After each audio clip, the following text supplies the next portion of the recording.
بیفوما به پرسپولیس پیوست. آیه بیفوما مهاجم استقلال خوزستان رفت پرسپولیس. ایشون اصلا چی جوری وارد فوتبال ما شد؟ ایشون همیشه آرزو داشت که تو آسیا بازی کنه جلوی رونالدو. گفت کجا بهتر از استقلال؟ گفتن میای استقلال؟ گفت با سر.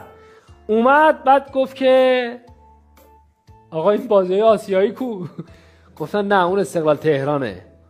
گفت شما به من گفتید بیا تو آسیا بازی کن. گفت بله دیگه کشور ما هم تو آسیاست، بیا تو آسیا بازی کن. و این بنده خدا ناراحت بود که آقا من می‌خواستم رونالدو رو ببینم تو آسیا بازی کنم. درس گرفت از اون اشتباهش، رفت پرسپولیس که دیگه پرسپولیس تاجیکستان و این ور اونور نداشته باشه. گفت آقا همینو بریم آسیا. گفتن نه. گفت چرا؟ گفتم ما آسیا نیستیم امسال. گفت کی نذاش برید؟ گفتن استقلال. گفت آقا چرا این استقلال دست از سر ما بر نمیداره پس؟ و روی صحبتم با بیفوماست که میدونم برنامه ما رو داری میبینی. رونالدو اصلا ایران نمیاد. رونالدو خیلی وقت دیگه با ما کاری نداره.